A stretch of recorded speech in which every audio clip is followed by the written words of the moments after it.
Today I'm speaking with Amy Rath. Amy, thank you so much for joining me today. Thank you so much. Very happy to be here.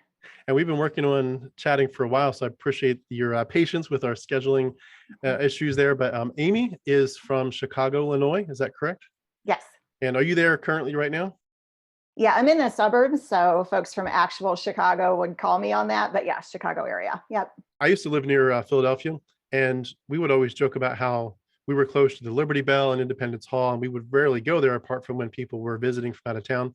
Are there things Mhm. in Chicago that you all go to regularly, or do you only go when visitors come? Oh my gosh, that's a great question. So obviously with COVID, haven't done quite as much, but shortly before COVID, we went to the Field Museum. It's the Natural History Museum. Had not been there in years. I mean, probably over a decade, and it was just amazing. And it was one of those moments where, oh my gosh, this is right here. It's a pretty short drive. The whole family is learning something. Even my little kids are looking at the dinosaurs, and so yeah, you definitely have those moments where you get spoiled being so close to things that you just kind of forget. So yeah, no, but great question. I can't wait till stuff really opens back up to the point that I kind of feel comfortable bringing the unvaccinated little ones indoors to explore all that again. Yeah, for sure. And wanted to also mention that you went to Northwestern University for a Bachelor of Science, and then DePaul University for a Master of Arts. I've never Mhm. heard of either of those universities. What are they known for, or what was the good part of your experience there? Oh, I loved them both. I loved them. So at Northwestern, I was actually uh, kind of like a theater major. It was performance studies. So I won't go on too long about it, but you had like your core theater program. And then for the people that were, I don't know how to characterize what we were, but the real weirdos of the theater crowd did performance studies. So that was what my degree was in there. And I loved going there. It was a fantastic education. Realized that I was not going to make a living in theater. So then a couple years later, got a master's degree in something more standard. So DePaul is a Catholic university. I forget exactly. There's Loyola and DePaul, and I think Loyola is Jesuit, and I forget what DePaul is.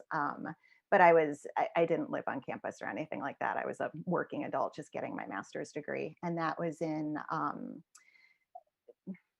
organizational development, sort of. It was another kind of special program for working adults, but it was more of a business oriented so that folks wouldn't look at the theater degree and be like, you know, what, we're not going to hire you.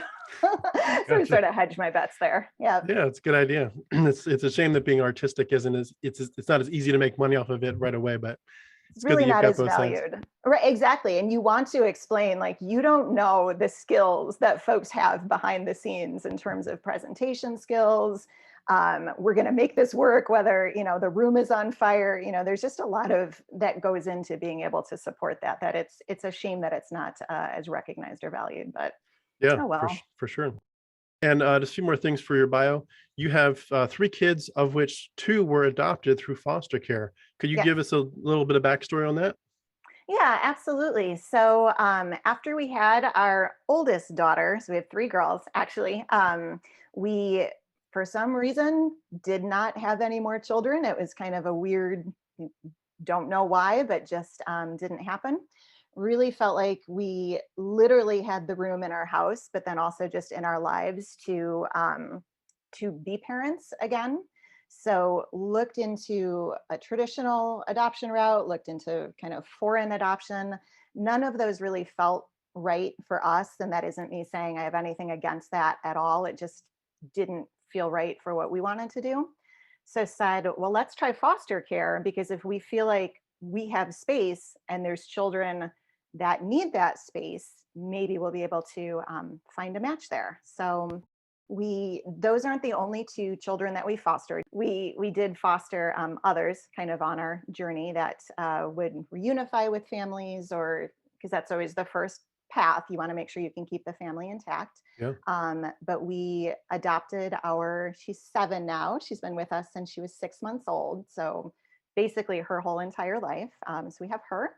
And then we thought we were done. We're like, okay, that was it. What an interesting journey. Time for the next page.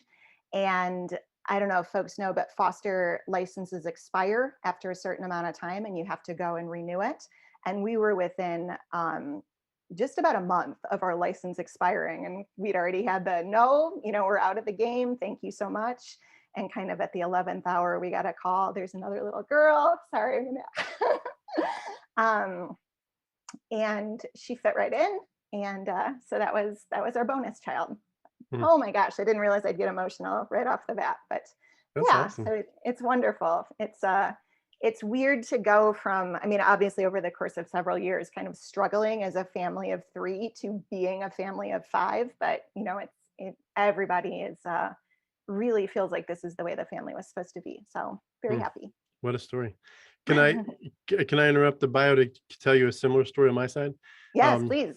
just real quick, my wife and I met through eHarmony, and she was out in Montana, and I was here in Atlanta, Georgia, and I had been on it for a while, and I wasn't going to get off. I was hoping to find someone, but she had been on it for exactly a year, and she hadn't really had much success with it.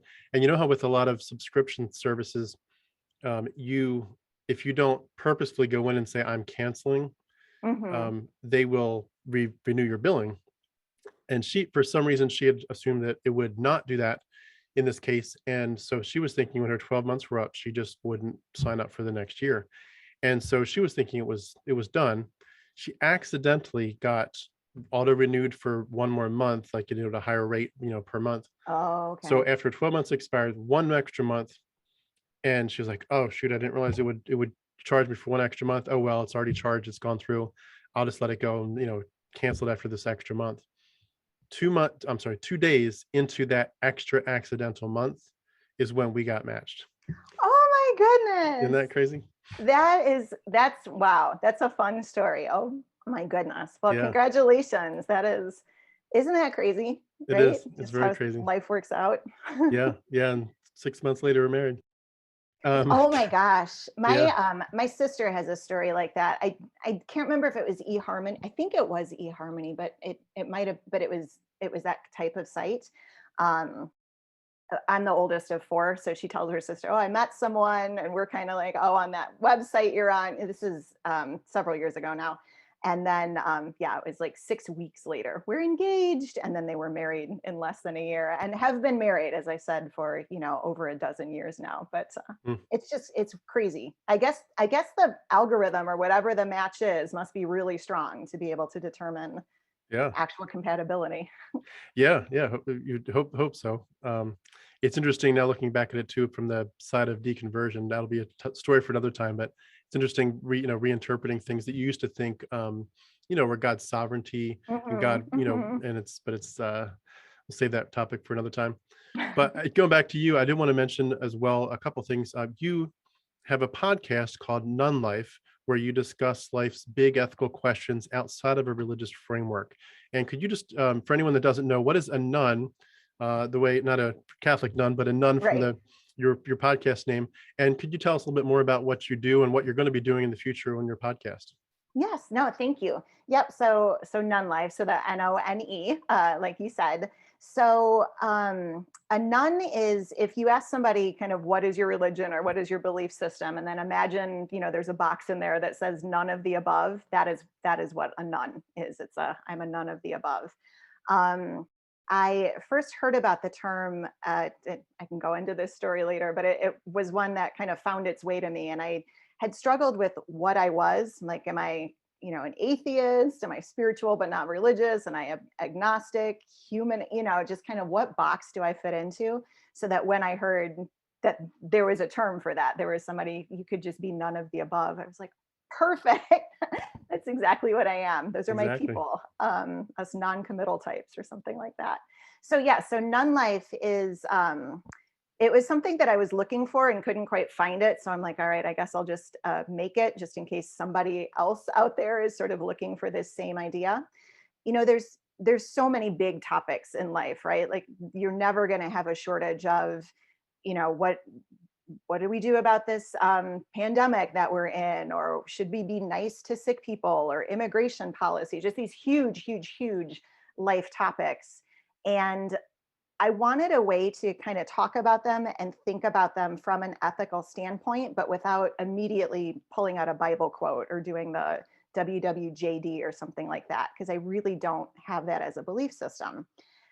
So as I said, that's something I was looking for. I'm like, how can we talk about this in a, sort of language of the common person sort of way? Like, okay, you should be nice to sick people. You should, do, these are ways that you can be respectful toward other humans, but without saying, well, because God said so. Like if it's only because God said so, then I almost feel like your moral foundation isn't very, very strong if somebody you're scared of had to tell you to do that. So that's what Nun Life is every episode tackles one of those topics. Sometimes I'll have interviews, sometimes it'll just be my own research, and try to frame it in, here's the topic, here's the approach that I think we should be taking, always through a lens of kind of what's most respectful, what's most caring, and then try to end with some positive suggestions that hopefully you can just turn around and go do, in order to kind of practice. I don't want to say practice what you preach, but practice the suggestions or the that go along with the mindset that was discussed. So Oh, that yeah, sounds that's what it awesome. is. Yeah, and I'll have the It's link fun. for your podcast. So when you all are done here, please go like and subscribe and all that to her podcast, and so you can get the next episodes that are coming up and see what she's already got out there. And I noticed that you were working at one point on the topic of healing after leaving a cult or religion, and I just wanted to say kudos to you for that. That is such a critical topic. It feels like that is on so many people's hearts and minds Mhm. as to how to do it right, to because both in terms of your own personal, like, how do I see myself now, how do I reclaim my identity, but also just things with your community. Sometimes Christians will be upset at you or attacking you. So many different aspects of this, the just breaking the bonds of all this trauma and all the bad ideas that have been in your head for so long. So thank you for Mhm. tackling such hard topics. I'm sure there's other hard topics you're working on, but that's a big one. I appreciate you tackling stuff like that.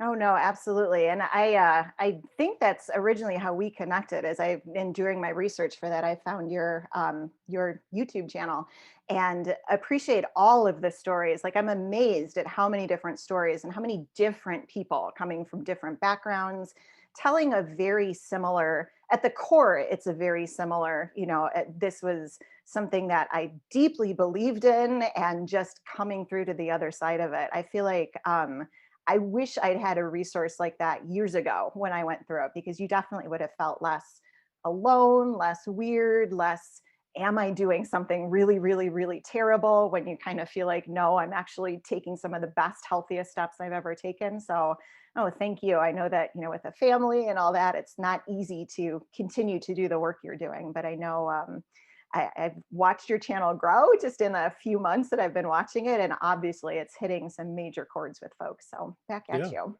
Well, Yeah. thank you very much. Yeah, it's been really neat to have the privilege and the honor of being able to talk to so many people and to kind of help people have a little platform, so to speak, to share their stories. And it is amazing how many different nuances are there. And I haven't even touched on all the cults yet and isms Oh and gosh. schisms, but even just with the people that I have been able to connect with, there's so many different aspects of it, and yet there's some recurring themes, with childhood indoctrination, Mhm. the sin, the worthlessness issue, the blood magic, so many recurring themes. And it's interesting how many people are almost like, it's like we're collectively as a society, as if there was a trend line for it. We're collectively as a society saying, what what were we doing? Like, what were we thinking? And it's amazing to Yes, see it. It is.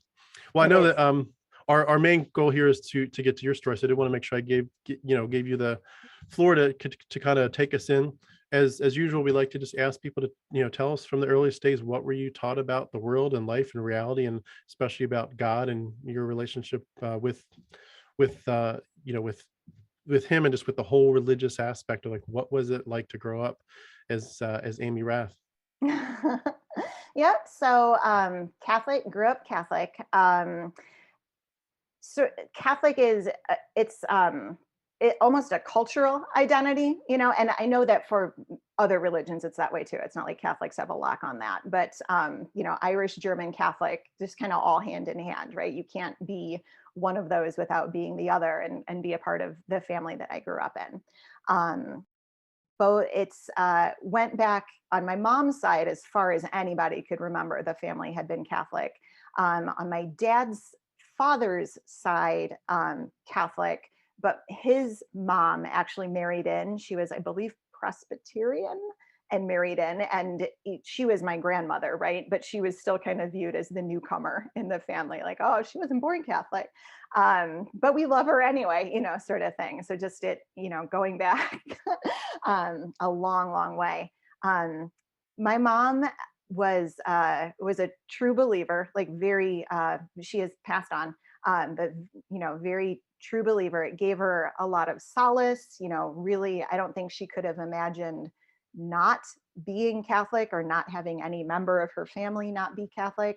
My dad was kind of along for the ride, sort of everyone around him was. And I think he believes, but isn't necessarily going to do oh, you don't have to go to church on Sunday. You don't have to do this. You don't have to do that. But God is still real. If I could characterize how he grew up. Hmm. So as I said, I'm the oldest of four girls, and the thing that my parents valued more than anything in the world was education. It was kind of God, and then education was like right there, right underneath it. So went to Catholic school, went to church, every single Sunday. There would be periods of time where we would go to church every day, not necessarily for mass, but just kind of to stop in and kneel down or light a candle or pay respect, or, it was very, very, just very much a part of our lives. So went to Catholic school.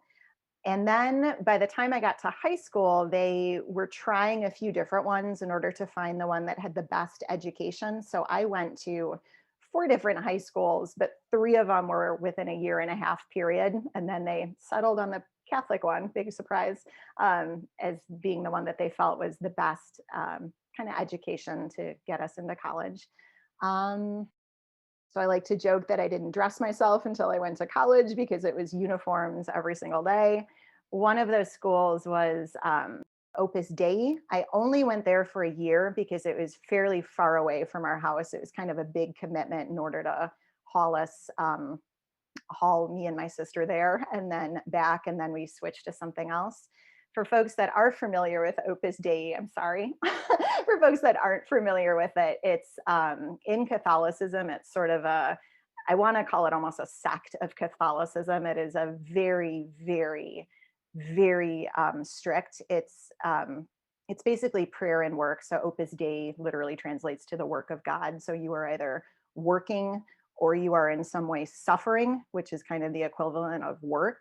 And that can look at things like, this wasn't something that I did, but it is not uncommon to do some kind of like self-flagellation or, offer up the pain, don't take medicine or something like that in order to, give glory to God because you are physically hurting, which is twisted. But, you were told that was being a good person at that point in time. Can I ask, with your Yeah. growing up with so much Catholic influence, did it ever appeal to you to consider being a nun, NUN? Oh, absolutely. Oh, absolutely. Yeah. I remember in second grade, I don't know why I remember this so clearly, other than I think in high school, my youngest sisters were kind of going through that. And I was looking back and going, wow, wow, that's weird.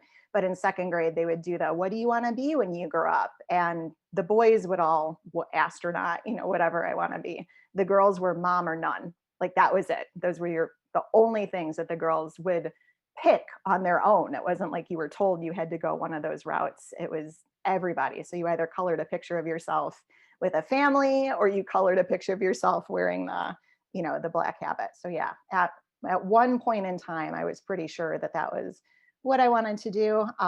But then realized, no, that wasn't the life for me. But yeah, no, Yeah. very insightful question. Absolutely. I've always thought, and this is more of the humorous aspect of it, but I've always thought as you get older, you would think that for the guys that were thinking about becoming priests and the ladies that were thinking about becoming nuns, just the idea of you don't ever have sex, I would think at some point it would really make you think twice. And it's just, yeah, it's an amazing part of the world that it still exists and that people are, living celibate lives, ignoring the abuse scandals and so forth, but committing themselves to celibate lives Right. for a non-existent deity. It's crazy.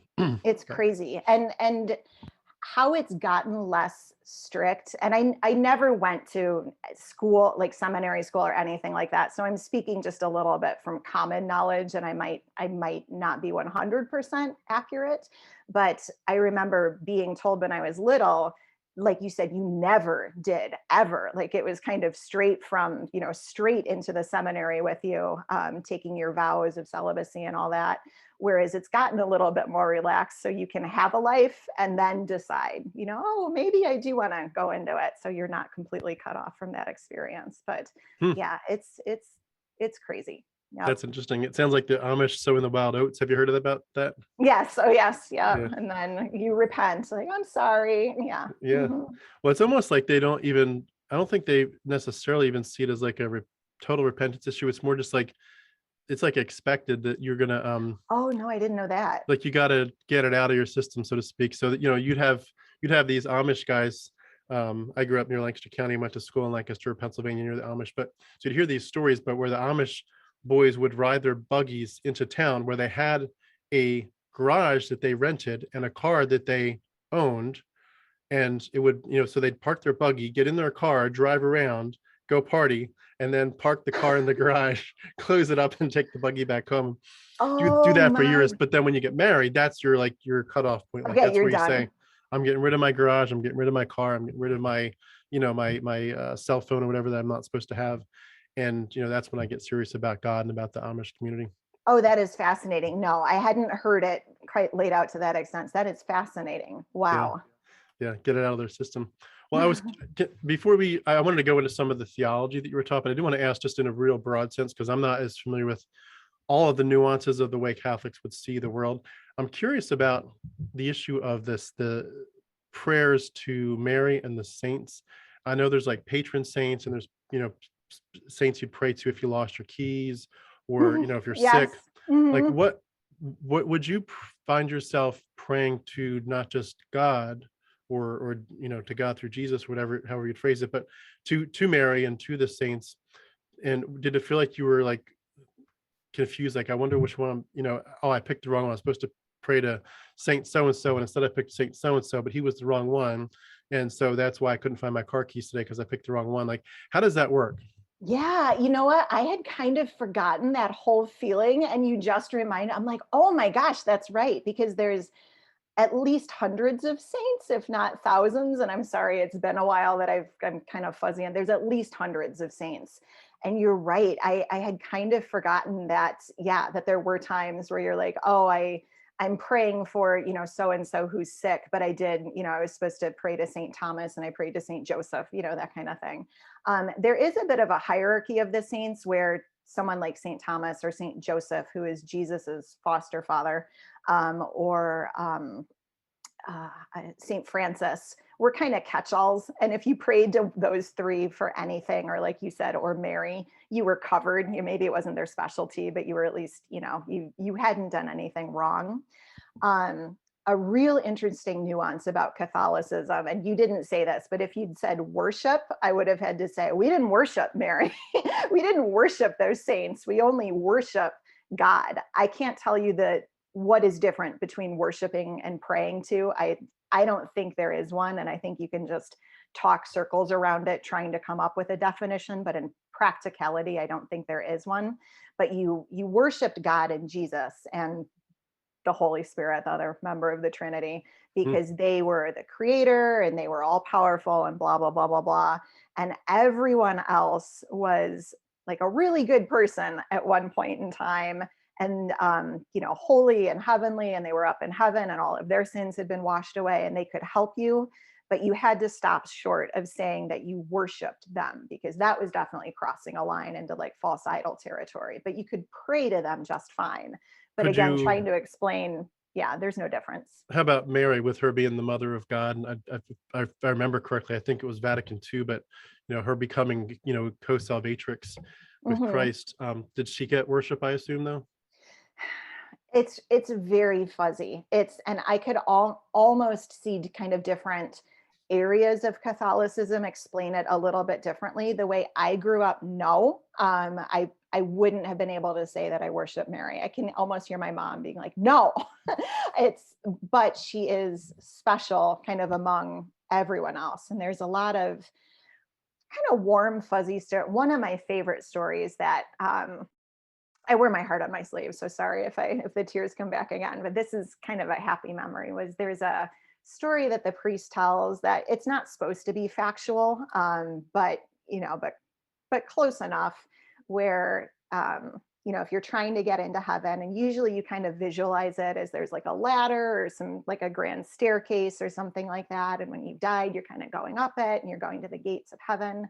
That Mary would kind of like be holding the door open. I don't know why that's making me sad. I think because it was just sort of a happy memory and I'd forgotten it until now. But yeah, and Mm. I when you think about how much you love your mom, that was how I thought about it, that she is kind of this mom that we all have. Yeah, it's interesting. It's fascinating too, to once you go through some of the mythology and especially the more Gnostic esoterical side Hmm. of the origins of Christianity, that you realize, number one, that the Mary concept, like the mother of God, is very, very ancient, Yes. and it's just been carried over. But then also the idea that like we at least on the Protestant side, we really downplay Mary. We wouldn't say we do, but we do compared to Catholicism. But like, just this, realizing that the feminine side of this was much stronger at one point in early Christianity, where the Holy Spirit was definitely described in much significantly feminine terms early on. And then of course you go Oh. back to the Yahweh character, that Yahweh originally Hmm. had a wife named Asherah. And there was, of course, you got in the Proverbs, wisdom as a female is crying in the streets, Hmm. make good choices, turn away from the bad and pick the good. Like a mother that's just, crying for her kids, please, please, please, make your life count. And you realize that there is so much of the feminine divine that's part of this. And if you just look at today's current, especially Protestant theology, it looks very, very patriarchal only and Yes. very masculine, but that's not the way it's always been. Right, right, exactly. I mean, Mary in Catholicism has a number of holy days that are dedicated just to her, that are seen as pretty much as important as something like Christmas and Easter. Like again, it's not quite, but she's a very important figure, which was another, I wouldn't say that was one of the catalysts that made me question, but it was something where it's like, well, how do you really rationalize that she is so high up there and so important, but not actually godlike or not quite on that level? And the answer is kind of a, well, just cause. It's like, I don't know, that even to a youngster, that feels pretty darn sexist when, like, just cause what? Like, just like spell it out for me. Just cause what exactly? So, Yeah, especially when you yeah. bring in the idea of we're made in the image of God. It's like, well, for me in the image of God, then clearly this side of the image shows male and female, so where's the Right. other image that it's reflecting? And yeah, it's also fascinating that there were so many other uh gods or demigods, that had a mother with a variation of the name Mary. Lots of them, Mary, Miriam, and all the other variations in different languages, but lots of demigods.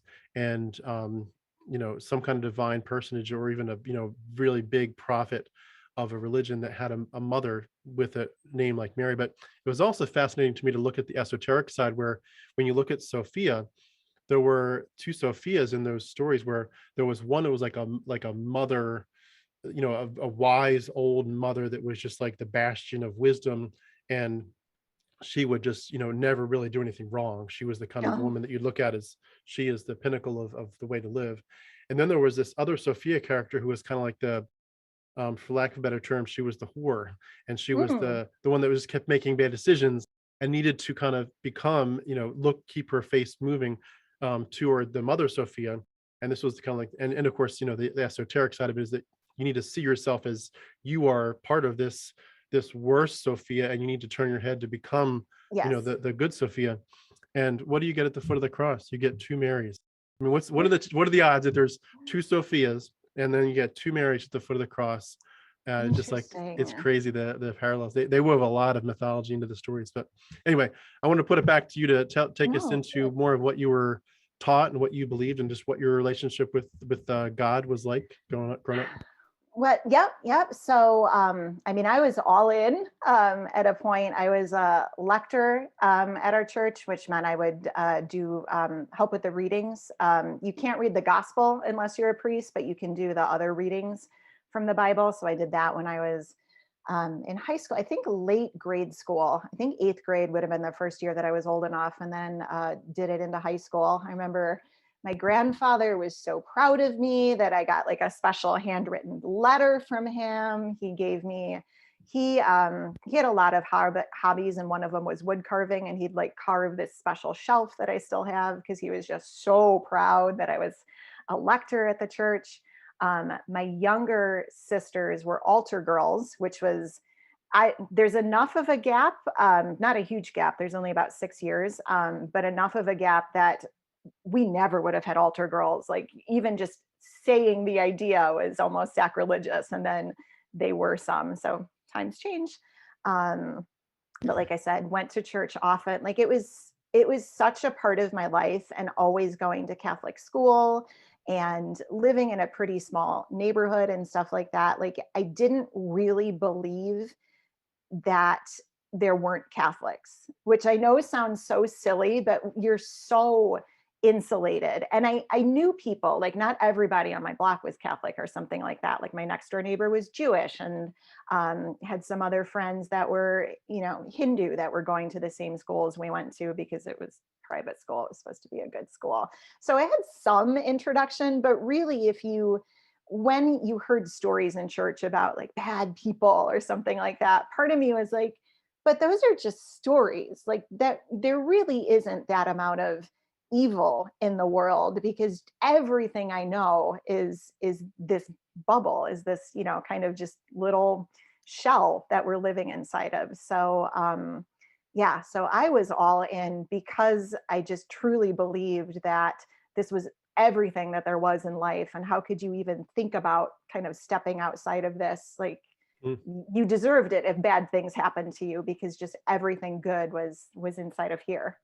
Can I ask on the note, with if you had been asked what happens to the people that aren't Catholics when they die, what do you think you would have, uh, what theology was put in your head at that point I in know life as to that. what their options were after No, death? that's a great question. That's a great question. That was something I remember crying about that when I was young more than once, because we were told they just went to hell. Like there was no, you just went to hell. Like there was literally nothing you could do. Even purgatory wasn't an option. It was, unless you were an unbaptized baby and you went to limbo, which I don't think exists anymore, or has kind of really changed that theology. I remember crying about the unbaptized babies too, but being told, no, no, no, they don't know any better, and I'm like, I still don't understand how that's right, but okay.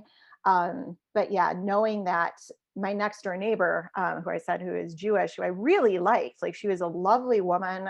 I saw her every day, just she would sit and chat with me as a little kid and stuff like that, thinking, I'm not going to see her. Like she's going to be in hell. And my mom trying to comfort me and kind of say, it was my first glimpse into her basically saying, I don't know that that is 100% true. That's just what the church teaches. And then that blew my mind. Like I couldn't even quite understand what she was telling me, because I was very young at that point. I think I was about 7, and trying to wrap my mind around, wait, everything that I've been told is 100% true, you're now saying maybe it's not 100% true. And just kind of, I had to put it out of my head because I couldn't, um, my brain couldn't handle, those very, very conflicting thoughts. Mm. That's fascinating to hear. It's crazy just to, I mean, there's so many things I could say, but it's, in terms of, for this, I'm just going to give more of an impression. It's amazing the things that we say to kids that Hmm. we don't even think about the import of them, because we're so used to saying it ourselves and we believe it ourselves. And yet to tell kids these stories and to let them think that, they have to grow up thinking that this is not just reality, but that this is actually good because this is the way God set it up. So even Mhm. though it hurts and it feels like this is so wrong and it feels like this is so crazy, you have to bow your knee and say, no, no, God is the judge. He is the judge of the earth. He will do what is right. And Mhm. he is our father, and a good father at that. And Mhm. if he has a reason to burn people forever and ever and ever, trust me, it's the right choice. Right. For some reason, it's good. And your human brain just can't understand or see the whole picture. Yeah. And that, which was another thing. I remember being told that, but I was also told all the time how smart I was and that I was going to these special schools because I was so smart and they were going to make me smarter. And I had all these good teachers. And I'm like, okay, so, a second ago I was smart because I got an A on, whatever. But my brain can't understand that a person who I know is a good person burning forever is wrong because I'm just not smart enough to understand that. I'm like, hmm, Yeah. yeah. There were a It's lot of crazy. years that I just kind of was like, I'm just not going to think about it. Maybe it'll make sense the next time I visit it, but as for right now, I'm just going to, try to be good. Yeah. It's reminds me a lot of the Noah story where, even well into my adulthood, the whole idea of the Noah and the flood story being somehow atrocious, I would have never ever used that word to describe the story. And yet you're thinking, if it had been true, um, then you're thinking about a God who says every last baby, every little, Hmm. every baby that's just been born a week ago, was born 2 months ago, little grandmas that just love to take care of their families, they're all going to drown. Every animal is going to drown. I want every little cat and dog and, you know, Yeah. monkey. I want them all dead. Every last one of them. And you're like, this is like the ultimate genocide story. And yet you can still go to, the toy store and get a Fisher Price, Noah's Ark story as if that's a story we should be teaching kids. It's just amazing. Oh my gosh. Yes. And I think that's where Catholicism in general and Christianity in general, there's kind of a big divergence because in most of Catholicism, the Bible isn't literally true. Yeah. What I'm telling you as a priest is literally true, and what the Pope is basically God on earth. It's very hard to explain, but he's basically the voice of God on earth, whoever is the Pope at the given moment. That is literally true. But stories like the flood, it's like what you described would never have been described to me in that way. It's a parable, like we Okay. didn't actually kill everybody. I know that's what it says, but it's a parable. We're trying to get a point across. And that's something that I couldn't imagine growing up, where every word in the Bible was true. Like, I feel like I would still have nightmares if that kind of had been put into my head, as opposed to just thinking my neighbor was going to burn in hell. Yeah, well, Wow. welcome to conservative fundamental Protestantism.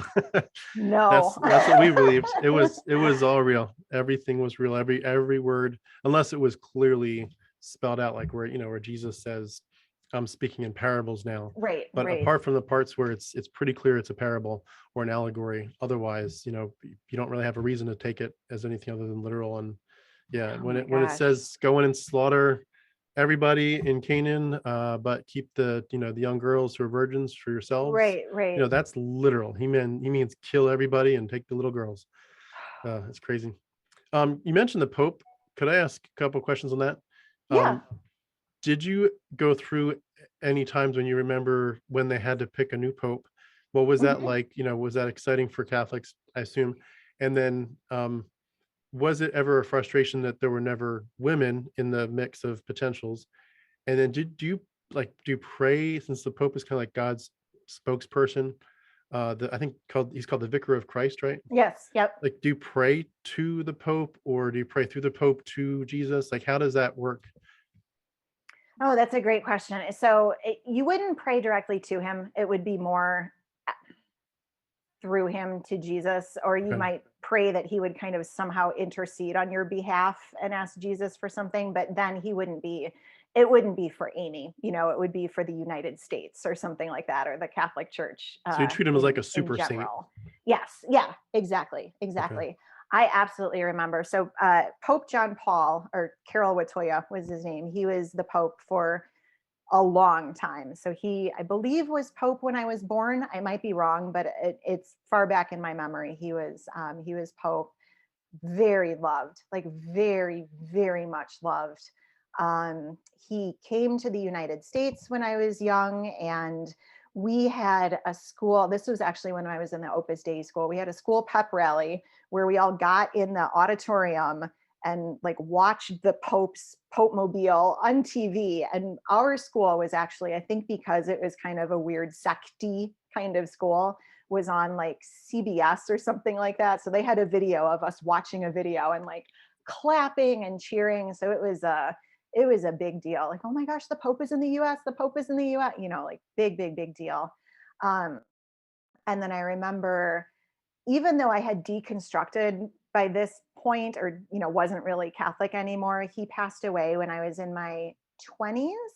And I remember just feeling very, very sad because, oh my gosh, here we go again. I mean, he seemed like a good person, you know, and I don't believe that anymore, but he seemed to kind of be doing the best that he could, and was, for Catholicism, fairly progressive in general, not really a progressive person, but for Catholicism, fairly progressive, at least in terms of you know what, homosexual, you know, it's wrong to be a homosexual, but respect them, you know, don't kill them, kind of thing. Like, kind of had that um, general, you know, kind of message. And then Mm.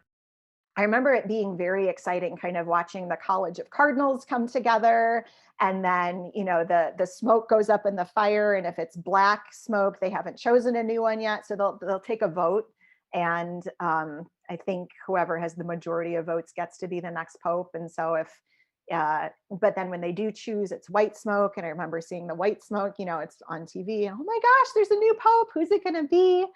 Um, I'm glad that this, I mean, it's been a few years now, but having the Pope step down and then having a new Pope come in, that, had I still been a true believer, I think that would have been something that had kind of rocked my faith a bit, because that isn't supposed to happen. You're supposed to die in office. If you're really lucky, get martyred, you know, because then you're basically an instant saint.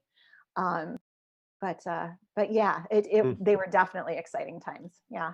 Speaking of saints, before I say what I was going to say, I just wanted to say something funny.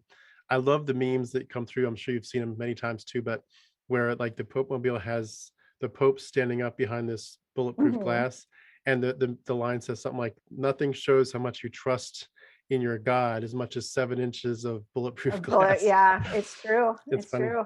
Um, well, in terms of saints, though, Mother Teresa. Hmm. If if you were like me, you grew up thinking she's the best thing since sliced bread in terms of Ever. her Yep. servanthood. And then my world was shocked when I started to listen to Christopher Hitchens talk about her and some of the truly horrific things that she did to the women, and especially just the worldview that she perpetuated, with women who were in utter poverty being encouraged to just have as many children as they could, even when they couldn't afford them, and the sickness was rampant, and no push for women to be educated and to have more of a choice Hmm. and to be Hmm. empowered. What was it like growing up hearing about her? And did you ever at some point kind of have that other side, like I had mentioned with Christopher Hitchens, the other side of the coin brought to you, and how did you work through all that? No, that is a great question. Yeah. I mean, like you, I just believe she was just walking, you know, sainthood on earth. How lucky we were to have her living at the same time we're living. I would never measure up to being, you know, half of the person she was.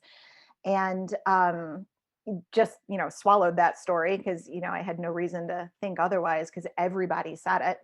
And then I think I was in college, and a friend of mine who's Unitarian Universalist, like a very good friend of mine, somebody who's very intelligent, whose opinion I really respected, said a comment basically what you just said, like, oh, you know, she really didn't help the overpopulation problem and living in poverty. And it was, I wanted to just hit her. Like, I just had that visceral, like, how can you say that about somebody who is unquestionably the best person who's ever lived, sort of thing.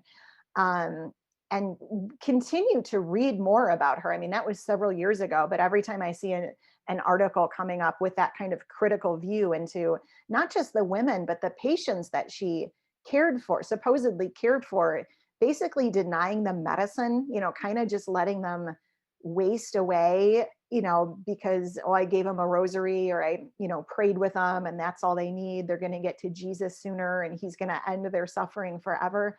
Um, I would like to think that she thought she was doing the right thing, but yeah, she it is not. It, it's not good, like everything that I was told about, maybe not everything, but so much that you were told is good, is holy, is exactly the right thing to do. When you look at it through that critical lens and not just some kind of propaganda, you're like, oh no, like this is terrible. Some of the things that were going on. Mm. Yeah. Yeah, it really opens your eyes to, and it makes situations like that make you think about other parallel issues, and Yes. it's amazing. But it's a good point. I mean, I think I've said it a few times in different ways on my channel that, I would love to see our culture move away from mythology in our government, where, you just, if you're a conservative Christian or even a Christian at all, your chances of getting on the Supreme Court should be, next to zero, and Hmm. certainly your chances of being the president should be next to zero. If you have a mythological worldview, your worldview should be purely defined by science. And it's amazing. But when you think about medicine too, like bringing mythology into the medical world, it just, they shouldn't mix. They absolutely shouldn't mix. I Hmm. I did want to ask, to bring it back to, I've got a lot of background on the Catholicism, but could you take us into, kind of zoom into your personal relationship with God, starting with, was there ever a time where you kind of said a prayer where you felt like, look, if I don't make a certain choice to be, whatever, committed to Christ, or accept his provision, to be a good person, whatever it is, I'm in danger of burning in hell. So was there a decision point ever? How does the Catholic Church, or how does a priest, describe that to you? Like, how do you get serious about God? And then Hmm. what was it like? Did you feel like when you were praying that you could feel God's presence? And what would have been like behind closed doors between just, you and your Bible, or you and God? No, that's a great question. Um, I do remember being scared, because if you weren't Catholic, you were going to burn to hell. And I do remember kind of talking to my mom about, am I in danger of that? And her saying essentially no, because you're baptized. And then when you're 13, you get confirmed. Those, unless you do something really, really, really bad, you're basically eventually going to get to heaven. What you're worried about is how long you're going to spend in purgatory. So kind of knowing that heaven's right there, but you can't get in because you just weren't good enough. So my fear was more toward kind of just being outside of heaven without being in. But thankfully, my mom did kind of assuage my fears and say, no, because we believe this and we believe this. And the first step we took for you, the second step, you have no choice. You're going to take it, when you're old enough. Do That they kind of. actually Mhm. do they actually assign you like a time frame for how long you could be in purgatory? Like, if you get married and have an affair, that's going to be, 100 years or whatever. Is there like a time limit for each sin, or how do they I do that? believe there is, but I believe again, like different areas will handle that a little bit differently. I was never told specific numbers of years, but I've heard other people kind of in a generation above mine reference that. And then I've also heard it kind of referenced in more conservative Catholicism too, where there are actual time frames assigned to it, but I couldn't tell you what those are. And I was never taught Mm. specifics. It's kind of God knows, and he's going to figure it out, and there's nothing you can do about it. So I can't answer that question specifically, but I have heard of it as, yeah, this is 10,000 years, this is 5,000 years, whatever, but I couldn't Mm. really line those up. And Yeah. just for anyone that doesn't know, purgatory is kind of like a very, very minimalistic version of hell, where you're suffering, but you're Yes. not like being tortured. Is that right? Exactly. Yeah. I think that's a great, it's kind of the waiting room to heaven. Yep. And the suffering you experience, the way it was explained to me, is just knowing that you're not in heaven. And you're Mm. not with all of your loved ones. Like some people might be there with you. Some people, have already made it into heaven and you can't see them yet. A day without God feels like an eternity. So no matter how long you're there, it's going to just feel like eternities and eternities. And you're Mm, basically just making up for the sins that you either hadn't made up for when you were alive, is essentially gotcha. it. Yeah, Thus the the purge part of purgatory there, exactly. purging your final sins. So Exactly. the idea is you need to be very pure to get into heaven. You need to be a really good person. Is that? Right. That you have to just be a really, really, really good person. You have to, another part of the mix, and this, I never like doing this, is go to confession and go to a priest and confess all of the things that you've done.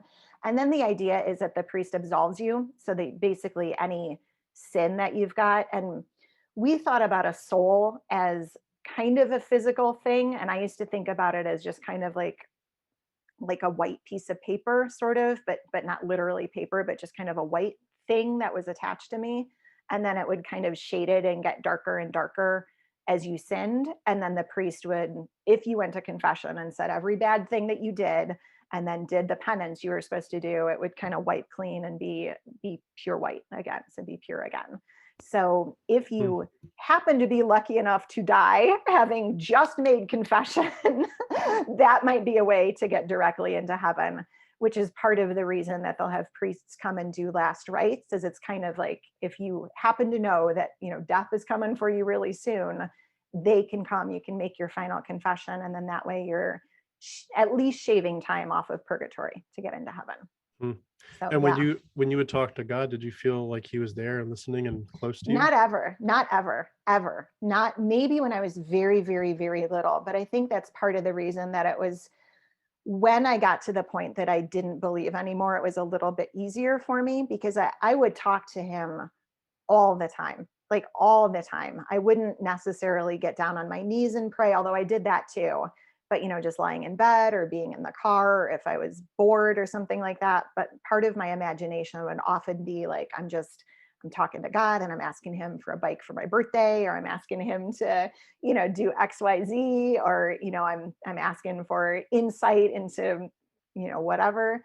And never felt like I got an answer, never felt like I was heard. There's a saying, I think it's somewhere in the Bible. I want to say it's Paul, but we Catholics can't quote the Bible the way that Christians can. But there's some saying where it's like, where two or more are gathered in my name, I'm there also. I'm probably butchering it. Yeah, it's in the So, Gospels. Yeah. okay. So that was a point where if I felt like I was kind of with my mom, or maybe with like one of my sisters or something like that, and we were like intensely praying, I could almost feel like I was like, well, it says he's here because there's two of us. We're both kind of praying intensely on the same thing. So I'm just going to accept that he must be. But everyone that I ever hear that talks about, I had a personal relationship with the Lord, I really felt him, he loved me, he was near. I can't say that I remember ever feeling like he particularly loved me or knew who I was or anything like that. So it was weird to just accept that this must be the way things are because that's what everybody says. But Mm, I mean, absentee father, like I'm like, no, never felt that, oh, this person that I used to love is gone. Like, so mm, maybe that's a benefit to me. But no, I didn't have that kind of personal connection. mm. It's amazing just the way that you describe that. It makes me think a lot about when I had my deconversion, which was just about 2 years, almost exactly. But one of the first things that you realize, it hits you, and both with anger, but also even almost with humor. You're like, who the hell am I talking to? I'm not talking to anybody. Like I'm talking to the walls. Nothing. Yeah. Like, and then you're like, I've been doing that for decades. I've been talking to nobody but myself. That's crazy. And you kind of laugh at yourself, like, how stupid was this? But then you're like, it makes you angry too, because you're like, I've spent so much of my emotional energy on this literary character, this Yahweh character that's developed, from ancient Canaanite mythology and evolved, in many And then ways. translated here and translated there. Yeah. It's like, Yeah. come on, this is crazy. I was talking, and even if you were real, the other part of it is you realize when you look at the psychotic nature of the Yahweh character, where he's like, burning people all the Hmm. time, and he's asking, you know, um, for the end of, little boys' penises. And it's like, you look at this God and he's asking for blood magic, and he's asking you to take, do genocide and land theft and slavery and all this crazy stuff. And you look at it and you think, if he were real, why would I want to talk to him anyway? Like Right, he's right. a psycho God. And why is he burning people in hell? Or why is he sending people to purgatory? Why does he need blood? Why does he need so much Mhm, blood? Why can't he just say, I forgive? Like, hey, mhm. you sinned, okay, I forgive you. No problem solved. Right, I said it. right. Don't do it again. Don't do it Yep. again, you're good. And it's no, he's got to have blood.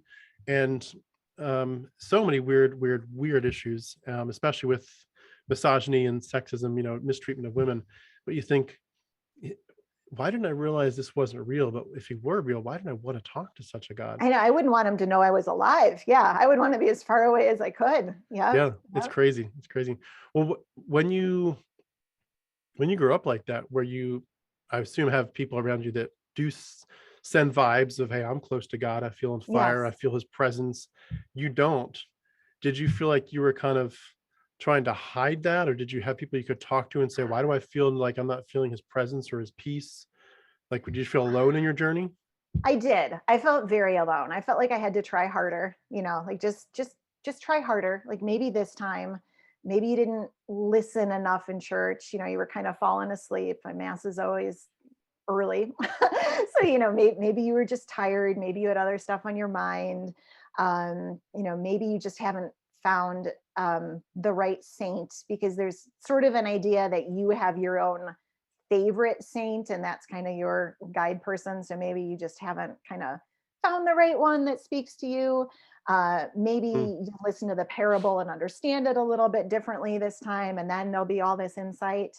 um, and yeah, I remember going to church and feeling like, yeah, kind of feeling alone, feeling like, well, is everyone else here just faking it? And then why are we all here? Those kind of questions. And for the people that would, oh, I'm so close, I just love Jesus so much, blah, blah, blah. I'm like, are you real? Like I literally thought they were just lying. And I'm like, I don't want to go overboard, because if you lie, it's a sin, but not believing is also a sin. So trying to kind of walk that middle, like, no, I'm here, I'm here and I'm being good. mm, um, I find it interesting. I find it fascinating, and I feel like I'm always trying to figure out, like, why are some folks so wired to believe things and others are not? Because I've always felt like I've fallen on the side of not, just kind of approaching it with, if you tell me the sky is blue, I've got to go see it for myself, and then, is that really blue? Do we see the same blue when you say, that kind of thing? So I got used to it after a time and just figured that as long as I was a good person and stayed Catholic, then I'd likely not spend too much time in purgatory. But yeah, I remember sort of looking at the weirdos, like, mm. you're singing like you're actually happy, and I'm just annoyed that I have to be here, but I'm here because I have to be here and I want to do the right thing. Well, speaking of the weirdos, let me bring the Protestants into the equation. Did you ever? And no offense to folks, sorry, it's so offensive, I'm so sorry about that. I It's know. just I'm okay being a little offensive. It's time for it all to end, in my opinion. But the question I was going to ask is, did you ever have an opportunity to bring these topics to a Protestant where they would say, or did you ever even read or hear a radio program where they would have said, the reason that you don't feel close to God is really clear. Martin Luther took care of this for us a long time ago, and the Protestant church has made it really clear.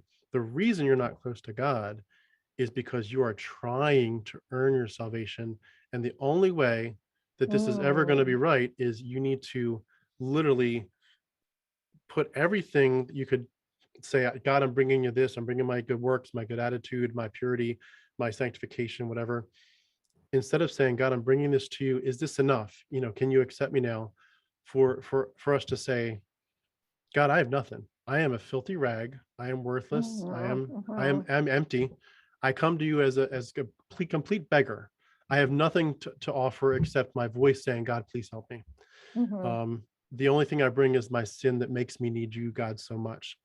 And that when you come with that attitude, you're basically saying, for the first time, perhaps, from a Catholic perspective, saying, God, I'm no longer claiming anything good. If I were to die right now and I were to go and stand in front of you and at the judgment seat, and you, God, were to say, why should I let you into heaven?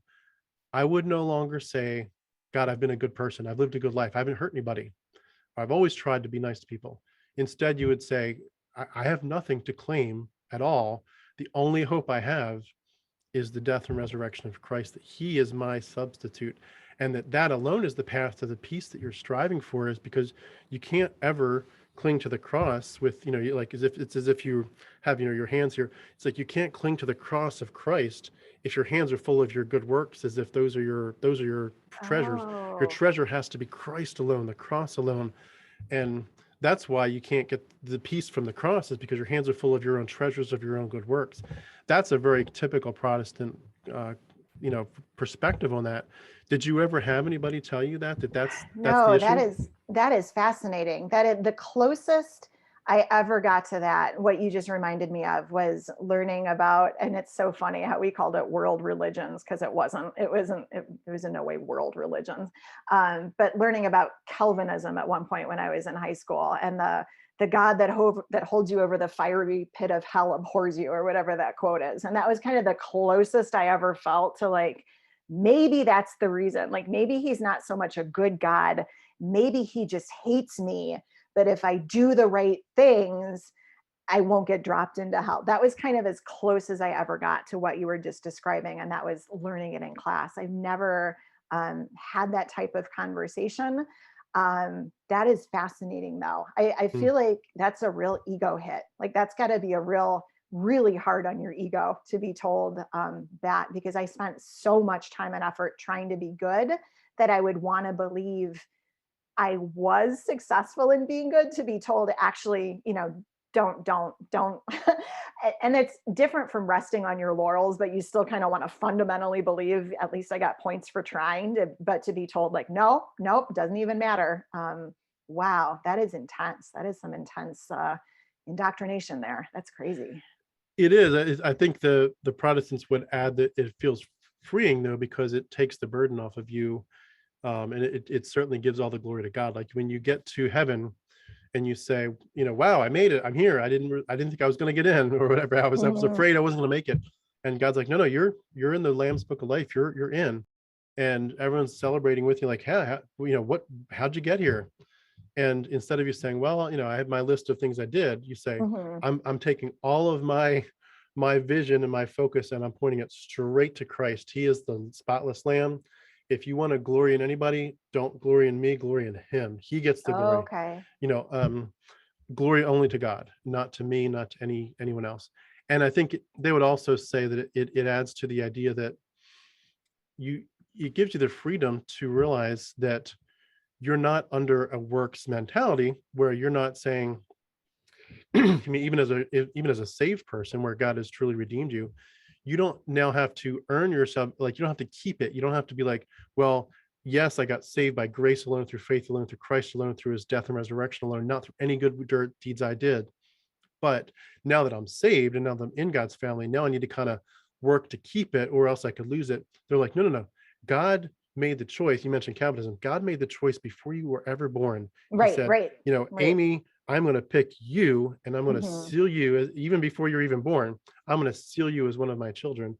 Therefore, you didn't you didn't cause it to start. You didn't, like, just like you didn't cause yourself to be born in your human mother. You didn't cause yourself to be born into God. God did it all. It was, you were so passive, and therefore stop trying to hold on to it, because you didn't start it and you won't finish it. It's already been decided. You are in God. Interesting. And so your motivation then is to say, okay, so I'm not working to earn anything. I'm working just to say thank you. Thank you for saving me. And it gives you that freedom. I think that's what they would say. Obviously, it's all mythology, but they Right. would say it's a freedom issue. Hopefully, representing them correctly. I think 43 years of it gives me enough background to know what they would say. That does explain some of the some and I'm gonna probably butcher this, so apologize, just bear with me for a minute here. That mindset, what you just described, helps me understand a little bit more some of the where you see somebody, I'm a Christian, I'm saved, Jesus is my savior, glory to God, like all of those kind of catchphrases, for lack of a better term. But these people I hate. These people, we need to lock the door and keep them out. Like these people, and I'm not saying all Christians do that, but it's always been such a, how can you claim that you're a Christian, as I understand it, and then, throw the immigrants in cages, that kind of, how can you do that? But if your mindset is, as long as at the end of the day, I say, I'm just a vehicle for God, it seems like that would ease that internal struggle a little bit more. Like you can do almost anything as long as you say, well, no, glory to God, amen, Jesus is my savior. Am I kind of getting that right? Am I understanding? I would just add maybe the scapegoating side of it is maybe the Yes. other flip side of it. Yeah, where you're basically saying, I didn't do anything to get it. I didn't do anything to keep it. God did it all. So it's not really about me. So I'm not as responsible. And if I do something wrong, I can just say, scapegoat, my sins on God, my sins on God. And it does. Yeah, I'm only human. Yeah, Yeah. it's a Okay. get out of jail free card. It's very much so. Interesting. Yeah. Very interesting. Okay. It's That was fascinating. enlightening.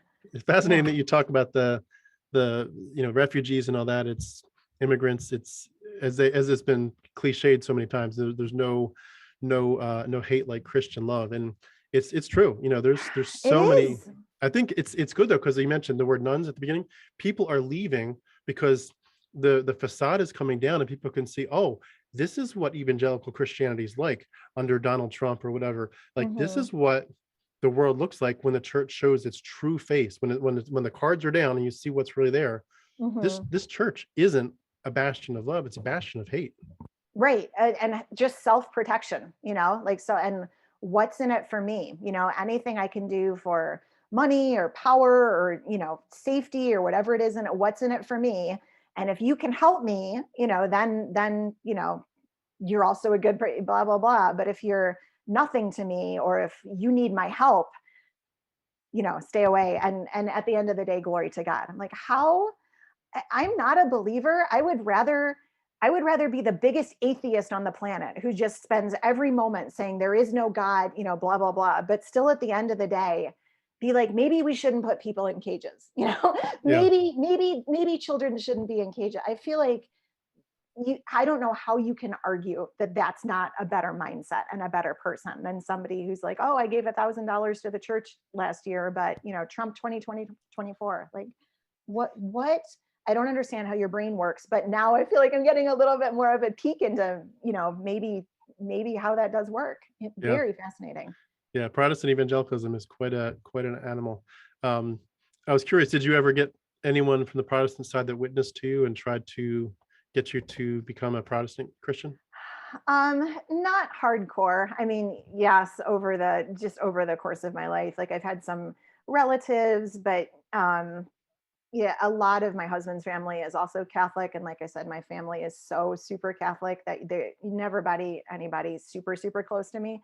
But yeah, over the course of my life, a friend here or there. Or I used to work in this cafe that must have been close to some kind of church with an outreach program, because every couple weeks somebody would be in there and order a cup of coffee, and then, can I talk to you about Jesus? Mm. You're like, I've got to go in the back all of a sudden right now, because no, you're not going to come in here and worship in this cafe. You're just not.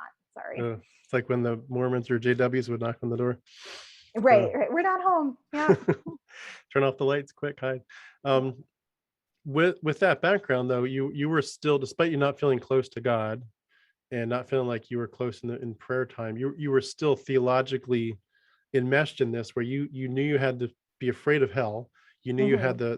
the certainly the carrot of heaven waiting for you if you remained a good person and didn't do anything that was mortal sin or whatever. That you had a good life ahead of you with a Catholic community to support you, and then heaven afterwards when you died, or at very worst purgatory and then heaven. That still the threat of if I were to somehow step out of this really comfortable paradigm, hell's the alternative. Right. Meaning, like if I chose to be a sinful person, whatever, I chose to not go to mass enough or stop going to confession, hell becomes slowly more potentially likely. That's a big threat. How did you Hmm. deal with that as you began to work through early stages of deconstruction, and what were those early stages like, and how did you process it without it being like, what am I doing? I got to get back to God quick before I, say the wrong thing or Right. blaspheme him. Before I didn't mean it. Just kidding. Just kidding. Right. So I was in college, and I think there were a couple of kind of big catalysts, I would say. One was just Northwestern is not a Catholic school at all, and being exposed, just stepping outside of the bubble, like really outside of the bubble for the first time in my life, and really being around in a setting where the majority of people were not Catholic, and were not Catholic. Like there were some Catholics, but the majority of that campus is not. Was a big eye opener, because I really had assumed that that all of these people would be bad, that I would have to protect myself, and that wasn't the case. Folks were very nice, in some cases way nicer than I was, sort of thing. And just, I can't believe every single one of these teenagers is going to go to hell because they're not Catholic. Like it doesn't make any sense to me that is kind of the hard line that I'm supposed to be backed up to. Like, oh, well, yeah, so and so, she volunteers with Special Olympics, or she led the blood drive on campus, or things where you say, I tangibly see that you are doing something respectful and loving to help other people, but you're going to go to hell. I'm like, no, I cannot believe that anymore. And I know I've heard other folks say this, but sort of once the first brick comes down, it's pretty easy for the others to, oh wait, if I don't believe that anymore, do I have to believe this too? Like it's really kind of easy to watch the dominoes fall once you hit that first one. So that was the first thing, was literally just being exposed to good people who weren't Catholic and saying, I cannot believe that fire and damnation awaits you when you die, because I see you are a wonderful person. And then the second was taking a history of religion course and learning so much of what you've already talked about, so much of what you talk about on your channel, the actual where the Bible came from, when it was originally written, the different tribes that kind of put it together, and to really simplify, like every time one tribe conquered another, they took the story and just rewrote it and put their gods in there. Learning things like, I remember I thought Yahweh was a synonym for God. Anything else that referenced any kind of God was Satan. So Baal or anything like that was Satan.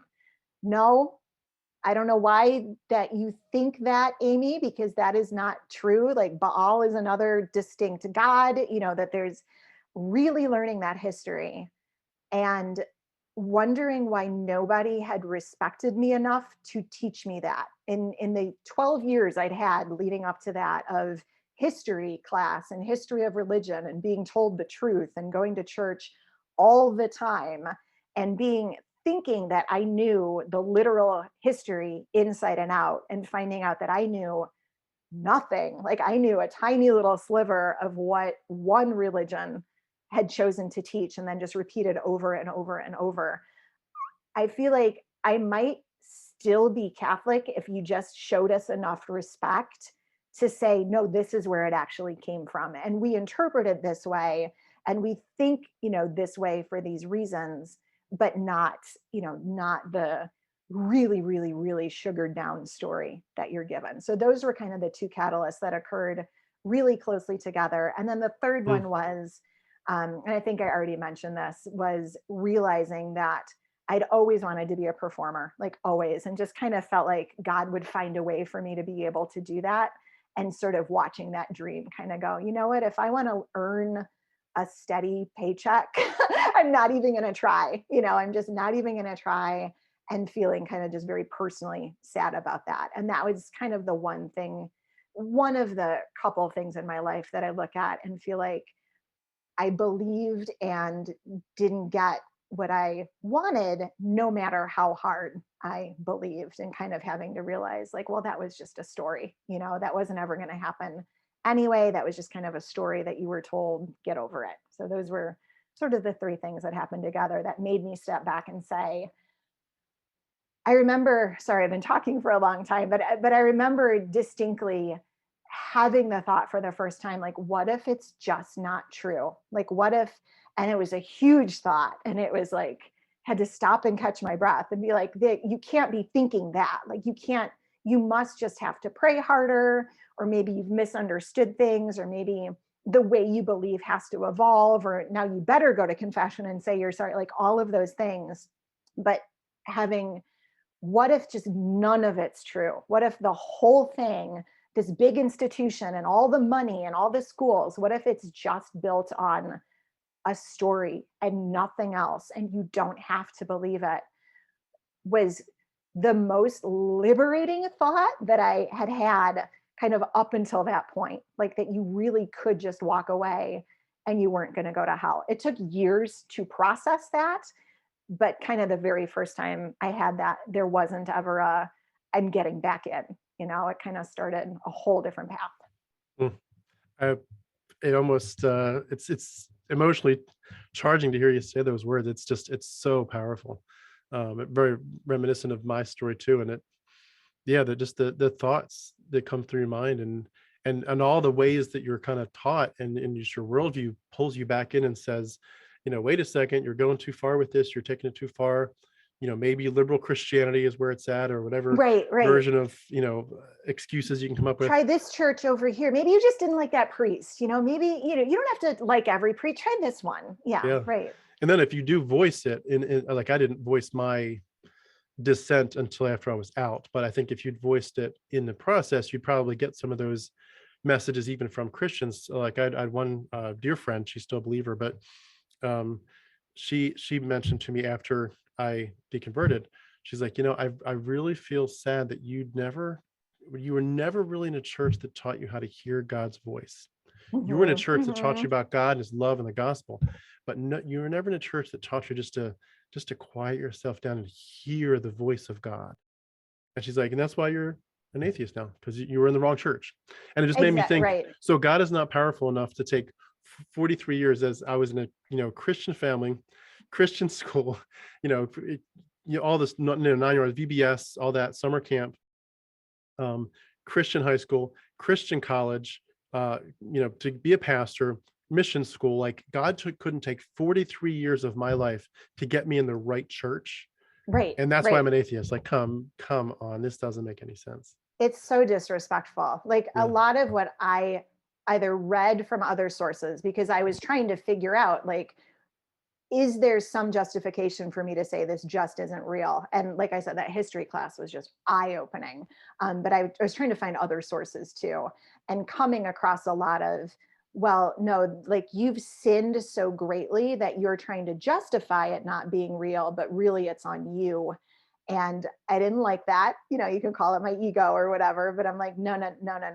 Like I do have some faith in myself and being a fairly intelligent and decent human being, that you're not telling me that I'm suppressing, being friends with with a non-Catholic, or that I, had a sip of Jack Daniels in the dorm, and that is the reason that I'm questioning everything. Like, no.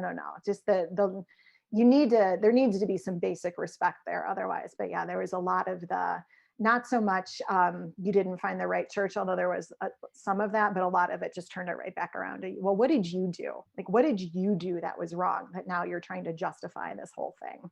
Yeah. Well, I'm sure you've heard this one of, I'm so sorry that your church hurt you, or that someone in your church hurt you. It's like, yeah. It's amazing. I mean, sure, everyone has somebody that's hurt them, but it's amazing to me that so many Christians don't ever really ask. Like, they know that you knew what was at stake, meaning the fires of hell, if that were real, and your community is going to ostracize you and shun you potentially. People that you used to respect, and maybe even that used to pay your paycheck, are no longer going to have anything to do with you. You had so much at stake, and yet you said, I'm walking away from it.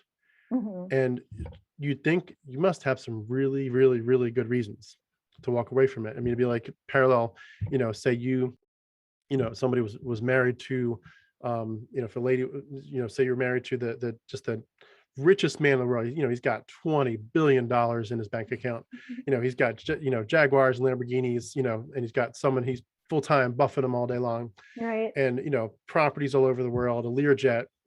and he's just handsome as can be, and you walk away. I think most leaders be like, can you please explain this? Like, this doesn't make sense. Why would you walk away Right. with, say it was a prenuptial agreement where you walked away with nothing? Like, you walked away with nothing from that man. Like, something must be wrong here.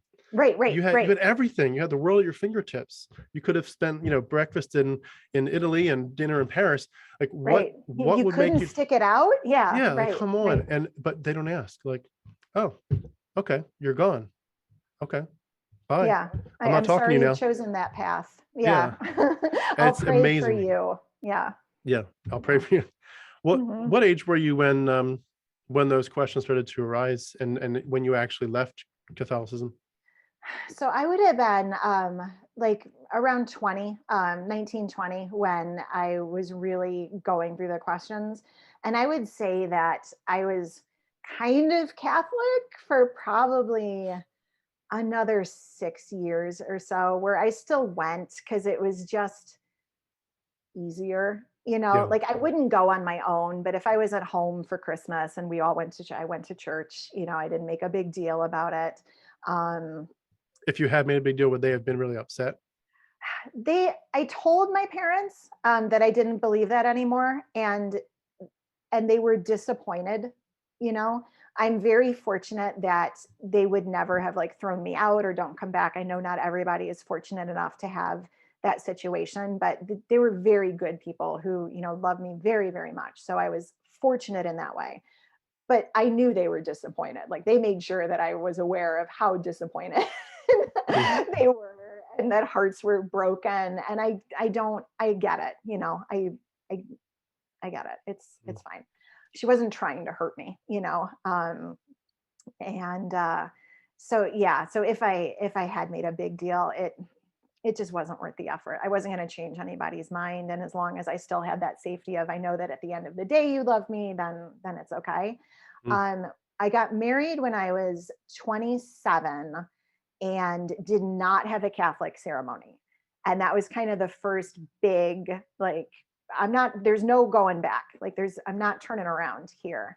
In Catholicism, there is this very unwritten get out of jail free card where if you have an outdoor ceremony, it can't be Catholic. It's only a Catholic ceremony if it's in a Catholic church. That's literally the only way that it can be. But if it's outdoors and it kind of looks and feels Catholic, not everybody knows that. And people will sort of turn a blind eye to it and not necessarily call you out. Like sometimes it's, oh, maybe the couple is just stupid and they didn't realize maybe they're doing a Catholic ceremony later to kind of, tag up on it.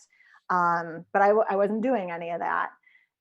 In order to kind of keep the peace with families, and because we naturally just really loved the outdoors and wanted an outdoor ceremony, I was kind of crossing my fingers and hoping that I could do it and there wouldn't be a lot of animosity. But there were a couple big conversations that happened with family members, honestly, more on my in-laws side, that were, how can you expect your marriage to work if you don't involve the big guy? And I'm like, listen to yourself. Listen, the only way that our marriage is going to survive if we're in this particular building, like that's it. Like you think so little of the commitment that we're making to each other that like really like just listen to yourself for a second here. But from that point, and then not baptizing my oldest daughter, that was kind of the second big, like, they're not going to baptize her, like what's wrong with you, sort of thing, where they've kind of left me alone after that because they realize if nothing else she's stubborn and she's not gonna just give in when it comes to her people. I'll still go to mass if the whole family's going, and I'm kind of like whatever. But I'm like, I'm going to explain to the girls afterwards that this was a story. This is a tradition that this particular family has, and we went, and we're going to be respectful because everybody else is being quiet and stuff like that. But do we believe this? We don't believe this. When you Mm, grow up, if you decide to believe it, you can, but I'm not teaching you that this is actually real. It's a tradition. So mm. That's awesome. yeah. It must be so different too with the dating or courtship process. As a conservative evangelical Protestant Christian, you kind of alluded to this, but you're groomed, and you're not just groomed where you're forced to, but you want to find someone who's absolutely in love with Jesus. Mhm. Almost you'd phrase it like, I don't want to marry someone unless they love Jesus more than they love me. Like, and the whole idea of like they would quote that verse, a cord of three strands is not easily broken, like where take a Okay. string, just one string can break, two strings can break, but if you take three and you weave them together, it's like a super string and it's much harder to break. That's a picture of you, your spouse, and God. Oh my and goodness. and so this cord of three strands of you, your spouse, and God are not easily broken. And like you mentioned, how are you going to do it without God? God is your foundation. Your family is built on God, and that there it's strong. It's like the parable of the man that built his house on the sand versus the man that built his house on the rock. And I know it's talking about a different subject, but it's that picture of like your if you take God out of the equation, your house is like a house that you build on sand. When the Right. storm comes, you're going to collapse. And it's it sounds like it's such a different experience. I was just curious, did you ever get, like, how did you think through the issues of morality with that? Like, what Mhm. how do you find a good man if he doesn't love God and respect the Bible? Yeah, I mean, I happen to be lucky that my husband happens to be Catholic. He was we're in the same boat now. Like he's never been a true believer in Catholicism. This might be in Christianity too, but like Creasters, like your family only goes to church on Christmas and Easter otherwise. So they were, but have never, sorry, but have never been quite as devout as my family was. And that sounds very judgy, but Catholics can be judgy. So he has never thought about any kind of faith or belief system nearly to the amount that I've thought about it. Like he's very much go along for the ride. So those were conversations that we had to have where I'm like, I need to know if you're kind of going to go back in, because if you are, then you need to know I'm not along for the ride. You're not going to pressure me into being along for your ride. And this is how we're raising the kids. And he was kind of like, okay. So I feel like I got very lucky in that aspect where if I was still Catholic on paper, it would have worked because he was too. But me not being, I'm kind of like, oh, thank goodness I have somebody who was never all in. So I don't know that he would ever say he deconstructed. He just kind of, I think, I think as he grew up, and then I think I've influenced him as well, just is like, oh yeah, some of those things don't make sense. Oh yeah, you shouldn't assume that people are going to burn in hell if they don't believe exactly the same thing you do. So I, knock wood, feel like I've just happened to get very fortunate there. Not that everything's been easy and roses with the families, but it's good to know that that he at least trusts how much thought I've given to it, and will kind of say, I, she's not illogical. She's not a bad person. So, I'm kind of on her side. Hmm, that's awesome. What a I, blessing. I hate to say, yeah, I hate to be like, I got lucky because again, I know not everybody's in that boat, but I think that that's kind of, I just got fortunate that way. Yeah, I'm sure there's some others similar to that. I think I end up just getting a lot of messages from people because of my situation, and a lot of other people that are similar, where it's a mixed marriage, so to speak, where you marry both committed to Jesus and committed to the gospel, and one of you deconverts. The other one, sometimes people end up deconverting together, or at least within a year or two of each other, where somebody is bringing up questions, and the relationship is maybe so strong that the person is like, well, I do want to know why you left. I don't just Right, want to right. ignore it. I want to hear your reasons. You must have had something. Let's talk through it.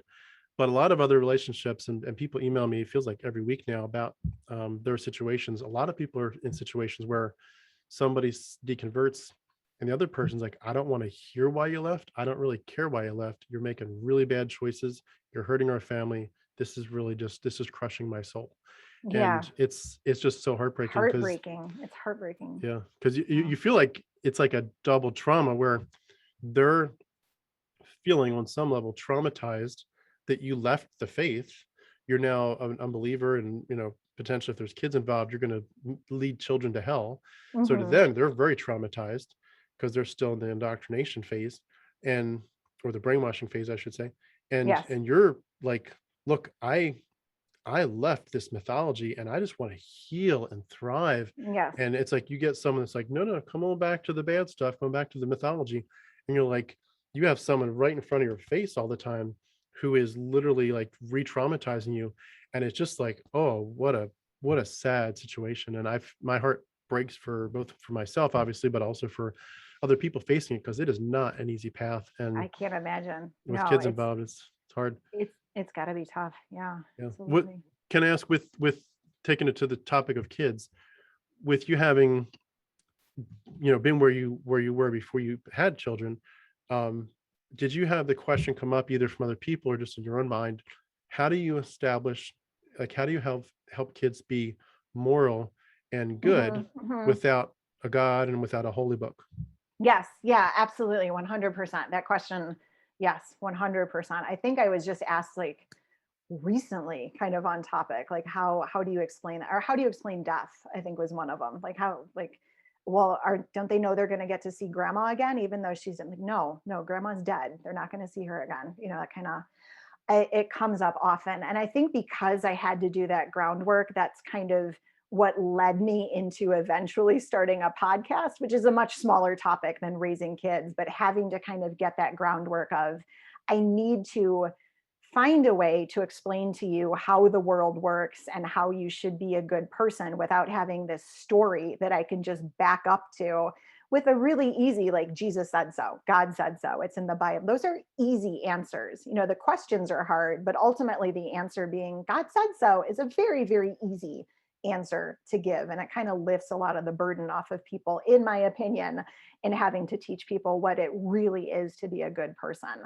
So the foundation that we use is just respect other people. Like, if you feel sad, you are aware that somebody else can feel sad. What things make you feel sad, don't do those to other people. If you see somebody hurting, what can we do to help them not be hurting? If you have a school that's, doesn't have as much money as your school, and the kids don't have art supplies, doesn't it make sense that we would share in some ways so that everybody can enjoy kind of the same classroom level that you have?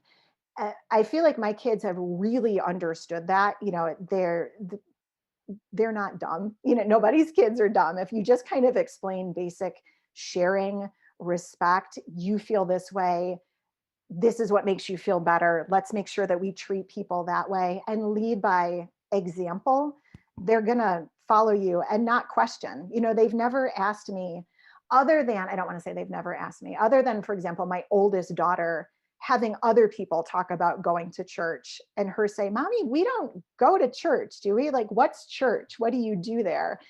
That's because other people brought up that idea. She on her own didn't sit down and go, gosh, my life feels so empty without God.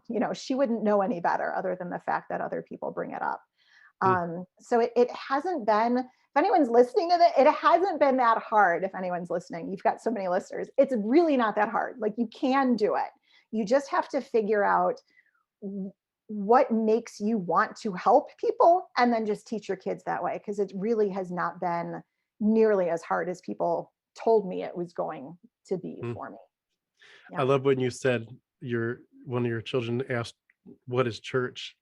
I Yes. just, What is that? part Yeah. of my, that just like wells up with me, like, yes, that's the future, people. That's the future. Right. And what do you do at church? And I'm like, well, you sit and you listen to stories that people tell. And like, what kind of stories? I'm like, well, they're kind of stories about the way the world works, and you have to dress up and you have to sit very quietly, and it's kind of like going to school, but they only talk about these particular kind of stories. And this was my 5-year-old. She's like, knows, kind of like, that's weird. And then she's like, I want to go. I'm like, we'll go someday. It's okay. Okay. Subject dropped. Mm. I That's so know cool. that I know that there's family praying for their souls so that they don't go to purgatory. And if that's their business, if they feel like they need to do that, that's their business. Yeah, for sure. Well, I did want to ask, we touched on this last topic a number of ways, but I do want to kind of bring it in as the kind of the final grand slam Yes. of the questions.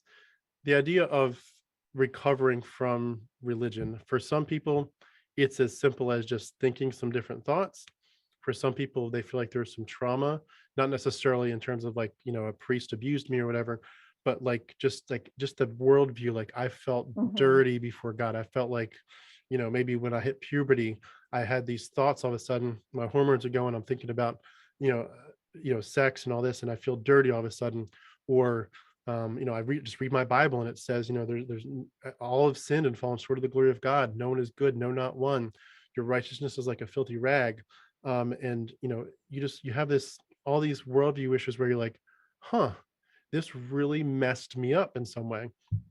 And you realize, like, the whole woulda, shoulda, coulda, like, I could have been spending my time just living my life, growing, thriving. Instead, I focused it on this mythology or this non-existent God that I was praying to that wasn't even there. And there's all kinds of issues, emotional issues, philosophical worldview issues.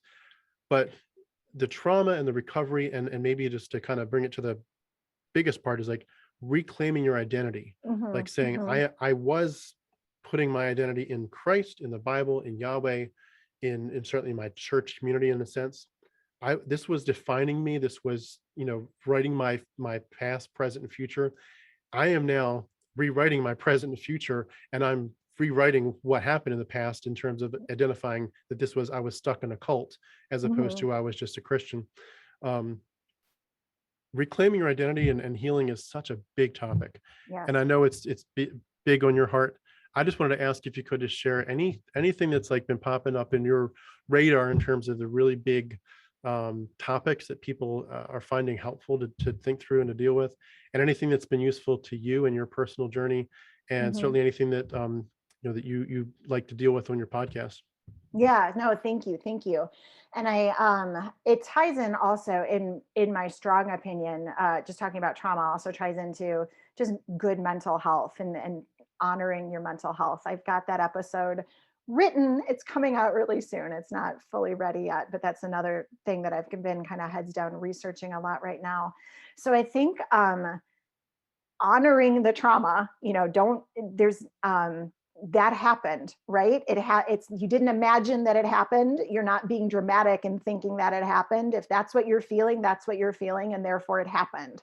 So I think recognizing that that is true, that is valid, that is something that happened to you, and it is something that you need to work through. I think trying to suppress it or brush it off or say it wasn't that bad, or listen to people that say, no, no, no, you're wrong. No, like, your feelings are your feelings and they are valid, and you are not weak for feeling them or anything like that. Something that I did, and maybe other people do this too, is I kind of was always looking for something that would make me normal. Like, what can I do that will make me feel the things that I'm supposed to be feeling, that I'm being told I'm supposed to be feeling, or make me believe these things that I'm told and being, that I'm supposed to believe. That doesn't exist. There is no outside force that you need to connect to or look for or anything like that that is going to fix you. You are you. And that is such a silly kind of statement, but for me that was very profound, to say, this X that you're trying to hit, you will never get there ever, because it's it's kind of a bad idea. Like, it's a fallacy that you're thinking that you're going to get there, because you're not. And if it seems like other people are there, oh well, like, don't you can't control them. You are you. You are in charge of you. What you have felt is valid, and work through that. One phrase that I've seen that really helped me was, forgive yourself. You were doing the best you could with the information you had at the time. Don't beat yourself up for stuff that you used to believe, because that was the tools that you had. That was where you were. You were doing the best that you could. Let it go. I know that's easier said than done, but you have to get to a point that you can let it go, whether that takes therapy, specifically religious trauma therapy, sitting on the ocean, kind of whatever it is that kind of helps you rejuvenate your mind. Do that. And then I think just I'm also in my 40s, but for the past several years, I've really much had a sense of there's only so much time left. So just try to literally kind of make every moment the best that you can make that particular moment, because the stress and the anxiety isn't helping you. like it is a part of having to process it. And I'm not trying to say that stress is bad or anxiety is bad or trauma is bad, but not, let's try to move our energy away from that into what can I do in order to make this the best possible, kind of moment and experience and day that I can for myself and those around me. And then I am a strong believer in just trying to make the world a better place, which you're not going to do through prayer. I'm sorry, but you're not. A lot of that looks like volunteering. If you have the resources to donate, donate. Not everybody does, and I don't want to assume that people do. But if you can kind of look back on a span of time, call it a day, a week, a holiday, did I also put energy into trying to help somebody who doesn't have the privileges and resources that I have? I think that also is helpful, because it kind of brings you back to the, oh, I should be grateful. There are some things that I have. I'm alive. I have my health, that kind of thing. And I have tried to make the world better, which is what your religion should have been teaching you in the first place. Maybe it wasn't, but I feel like the root of every religion is that it's a prescribed path to a better life. And it should have been teaching you to make the world better. I know a lot of them aren't, and they fall short, and that's part of where the trauma comes from. But that doesn't mean to say that you personally can't do it in your own way. So that's I hope that wasn't too much gobbledygook, but that is the approach that I take. It's really helpful. And I think a lot of it for me, and a lot of it just starts with saying, like, it's true, it's valid, it happened, I'm in pain, but I have the path forward now, not somebody else, not some deity. It's me, and they're not gonna hurt me anymore, right? I'm not gonna let them. That's my philosophy. Mm, that is absolutely solid gold. I hope people will go back and, when they're done this interview here in a minute, go, don't finish it before you click off to go to her podcast, rewind it to, so to speak, rewind it, rewind. I'm using an old man word here, but rewind it, go back, 10 minutes in and listen I to know. her. What's rewind? Rewind. What is, right? yeah, what's rewind? Be kind, rewind. Right. Yes. Yep. But that's where it's at. And if I could be bold enough to add just one more thing, I would say for me, and this is not for every personality, this is just for people who would feel like this, resonates with them. But there's a big issue that comes up for a lot of us, is that you keep getting, not everybody, but you keep getting people from the Christian world to try to attack you or pull you back or something.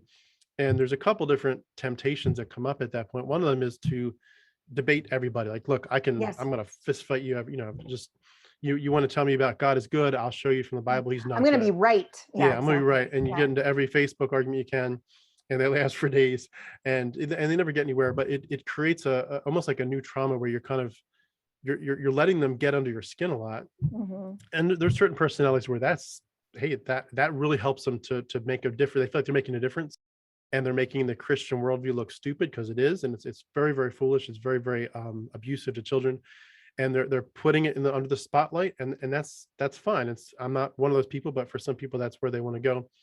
But another issue is apologetics, where you get like an official, respectful apologists who just want to say, look, I want to talk about the Kalam cosmological argument. I want to talk about, where do you think, why is there something rather than nothing?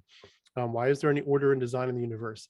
And there's all these different arguments that can come up, all these different ways you can get engaged. And I would just suggest that for a while, and this was my path, and again, this isn't for everybody, if it appeals to you at all, to kind of take a break from being neck deep in the Bible, but then to go back to it and say, okay, now that I'm kind of like, I know it's mythology, and now I'm done my anger, like, oh, this, I've got tricked, and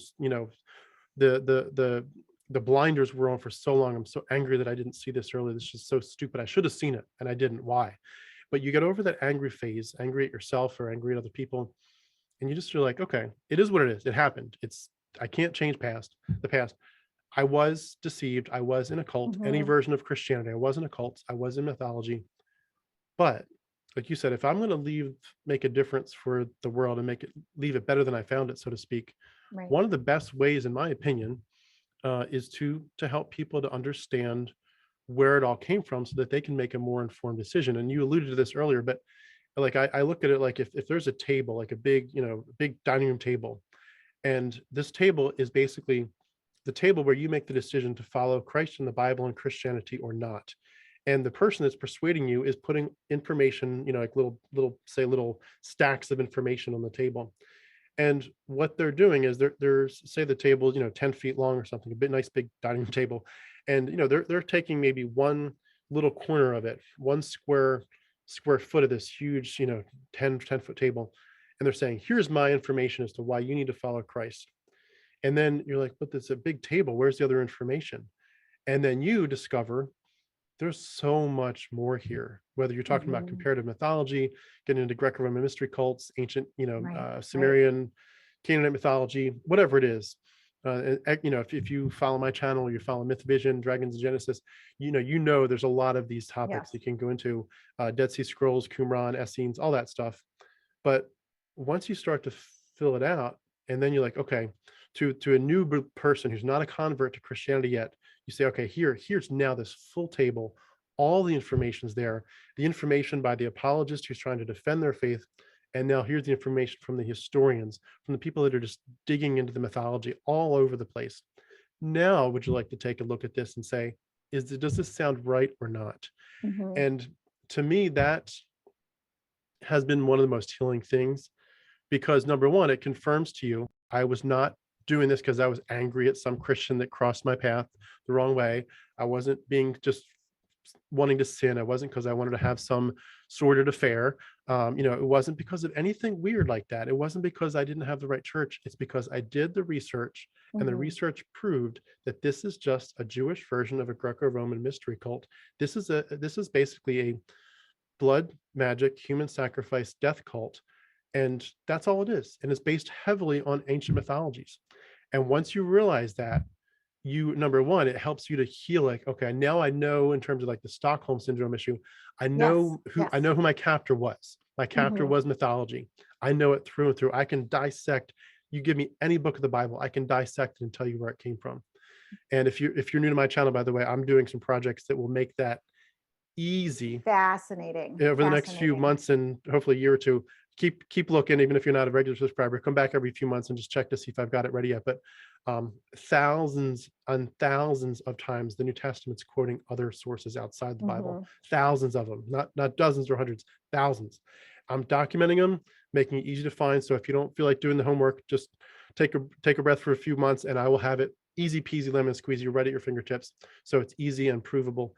But you can then use that too to show people. If people say, why did you leave? I'm like, well, why would I stay? Oh, well, Jesus, he's amazing. He can turn water into wine. He's this amazing God. Oh, well, let me talk about Dionysius now. Oh, he can walk on water. Let's talk about Orion. You can go into all of it. And that, I think it's one of the most healing things to me, to think that if I live long enough, like you alluded to, life is short, but if I live long enough, I'm going to leave a project in the visible public's hands where they can say, this is mythology. This is all Mhm. of it, any of it. Mhm. Why should I look at the Bible for one more minute? This is all mythology. And to me personally, that is very healing. I know not everybody's up for such a project, whether making it or even digging into it. But for those that do, I think what it does in terms of, for me, is it gives me this sense of the hope that for those around us that are still stuck in it, where their blinders are on and they're like, you are dead wrong. God is Mhm. God. He's on the throne. You can shout at him all you want, but eventually you're going to bow your knee to Christ. You will Right. bow your knee to Christ. Those people that want to shout that at us, and be so angry and vociferous toward our deconstruction and deconversion, part of us, we're so upset at the experience, obviously, and we have to put up boundaries, but also part of it is that we want to believe better of them. Like, we want to think they're they're stuck in this, Yes. but it's Yep. not the real them. It's the Right. brainwashing. There's a real them that's different. Like, peel the onion back. I remember, if I can give you this quote, there was an old Star Trek movie where, not old, but back in the Picard days, when it was he was the captain. There was this movie that came out where in this, and I'm probably botching the timeline or the story, but there was this planet where there were these really, really, really nice people, and they had kids. And at some point, some of the kids got really like rebellious and violent, and they got so bad that the parents kicked this small group off the planet. Literally, like they just said, you're gone. You're not going to be part of our community anymore. You're so dangerous. Mhm. Those people went somewhere else, and something happened where they genetically got modified and they looked very different, to the point where if they came back, their own parents wouldn't recognize them. They look so different. They look like a different species.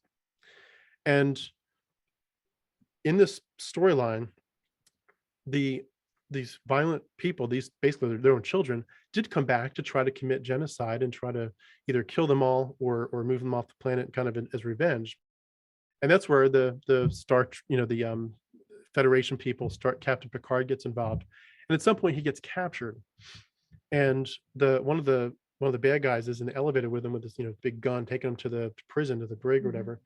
And the captain is talking to him, and he's like, is this, are you proud of yourself, that you're gonna, Mhm. that you had blood on your hands? And the man holding the gun says, very snippily, sarcastically, like, so is this the way a captain of the Federation pleads for his life? And the captain looks at him and he says, I'm not pleading for my life, I'm pleading for yours. And it just like, Oh. oh shoot, he just took him down. Like, I don't, go ahead and kill me. I'm not pleading for my life, I'm pleading for yours. And we look at these people around us and we're like, you're stuck in this mythology, this blood magic, Mhm. and Mhm. it breaks your Mhm. heart, but you want to think, you want to take the high ground and think better of them. Mhm. And for me personally, getting very deeply educated in the mythology gives me a hope that if I do a good enough job, just maybe some of them might take a look and say, that's too much. I can't ignore that. I cannot Mhm. ignore that. That information is now overwhelming me. I have a choice to ignore it or to actually find out if it's true or not. And if it's true, you have just shaken the very foundations of my faith, and I need to Mhm. re-examine what I believe. And to me, to have some kind of hope that maybe I can help people who are stuck in this, to me, that's very healing. It's a lot of work, but it's very healing. And No, I love it. And it's because it's not just that you want to change their mind or expose the mythology, that's a part of it. It's because you know how painful and damaging it is to be there, or it can be to be there. yeah, Right. And that's why people ask questions in the first place. If you're completely happy and all your questions are answered and the world is perfect, you're not going to question. It's when you know that somebody's hurting and you're trying to make the path easier for them because you know how difficult it's been to walk through it. Yes, I think that's an excellent point. Like you said, maybe not for everybody, but yeah, excellent point. Yeah.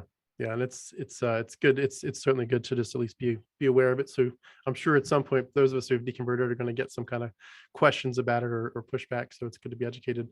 I did wanted to say to thank you again. We've been speaking today with Amy Rath. Thank you for your podcast. Thank you for, I know you're involved in a lot of great information on Facebook groups too, but thank you for what you're doing for the community. You're absolutely have an amazing part of this. And I just want to encourage everyone one last time, please go to the link beneath our video for the None Life podcast. Please listen and please support Amy as much as you can. And Amy, thank you so much for sharing your story with us today. Thank you so much. It's been wonderful to connect to you, and good luck with everything. I love watching your channel. I love conversation. So thank you so much. I'm really happy we got to talk. Likewise. Thank you very much. Okay.